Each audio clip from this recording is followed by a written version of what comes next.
Today's an awesome video, but before it begins, there's something you need to know. YouTube has been changing recently, and it now promotes people to like and comment the video rather than watch the whole way through. So a thumbs up would be greatly appreciated if you guys could do that now. And definitely comment below as well. I'll be reading and replying to a bunch of you guys as usual. And finally, press the little bell next to my name to get notifications when I upload a video, since YouTube sometimes doesn't make my videos show up in your subscription feed. Now that I've gotten this update out of the way, I hope you guys enjoy the video. I know what you're thinking right now. Vale, why are you doing a Gravity Falls theory video if the show ended 10 months ago? Like, geez Louise, move on already.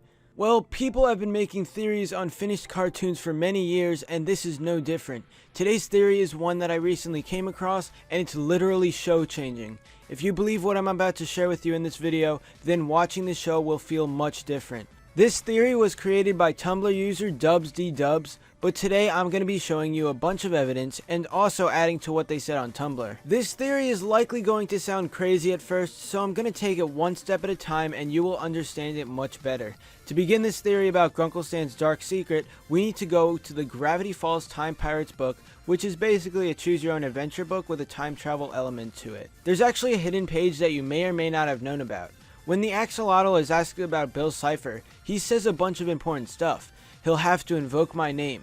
One way to absolve his crime. A different form, a different time. So what this means is that for Bill to be alive again, he will take a different form. He won't be a dream demon, a floating triangle, or anything he was before.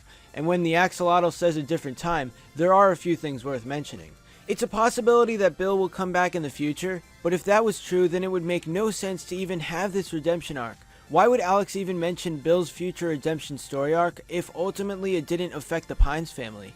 It's actually possible that Bill comes back in the past. Time doesn't exist for Bill, just like how it doesn't exist for the Axolotl. So if Bill does return in the past, then his return would actually have an influence on the events of the show as we know them. If this part is true and Bill returns in the past, he needs a new form. Well, read these two lines of the Axolotl statement and see if you can pin it to any character in Gravity Falls that isn't Bill himself. Misses home and can't return. Says he's happy, he's a liar. He's Grunkle Stan. And before you storm in the comments yelling at me saying how dumb this is, just keep watching because this theory becomes more believable shortly. So what the Axolotl says clearly refers to Grunkle Stan, but why? Think about this. If Bill Cipher actually returned, what is the one thing that he could do to redeem himself after trying to end the world? That one thing would be entering the mind and body of the greatest conman and saving the world. But right now you may be thinking, how does this make any sense? Bill returning in the past, becoming Grunkle Stan, and saving the world from a previous version from himself?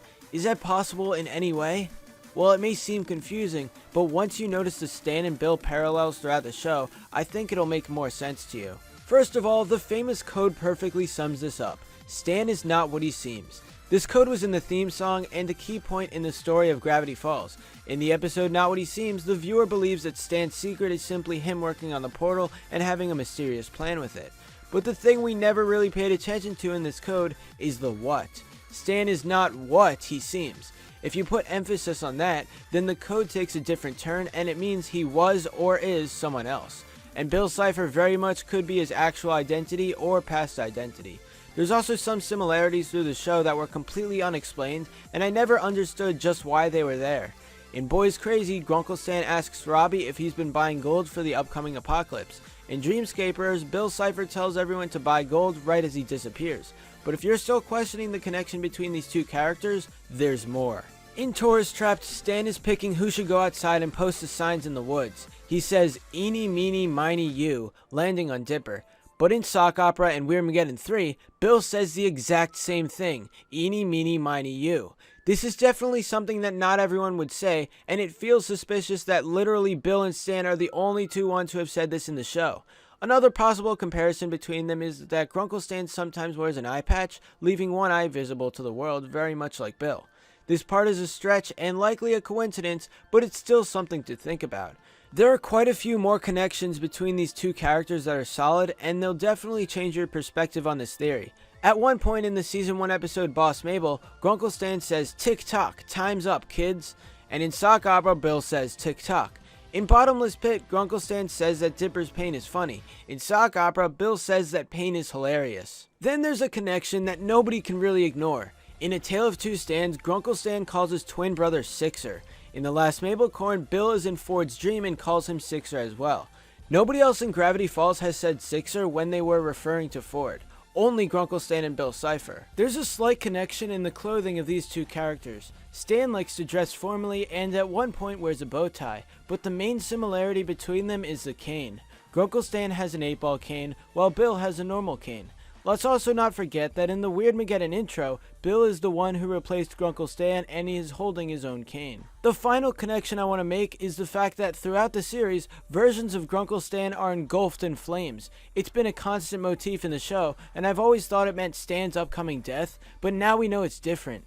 Everything with Stan's face went on fire, and this was never actually explained. When you think of Bill, you think of fire. So Grunkle Stan is Bill Cipher. But the Pines family isn't going to be ruined, and the world isn't going to end. Bill came back to set things right, to redeem his previous actions. The axolotl gave him this chance, turned him into another form in another time. So as Grunkle Stan, he will save the world and destroy the original Bill. He chooses a life of redemption and becomes a new person as Grunkle Stan. He becomes the amazing family man that we all know and love today, the guy who reunites with his brother and goes on adventures in the Stan-O-War 2. This is definitely a video where you guys should comment below and let me know what you think. This is the biggest Gravity Falls theory in a long time, and I want to hear your thoughts. Anyway, be sure to give a thumbs up if you enjoyed. Subscribe for more awesome cartoon videos. Thanks for watching, and I'll see you guys next time.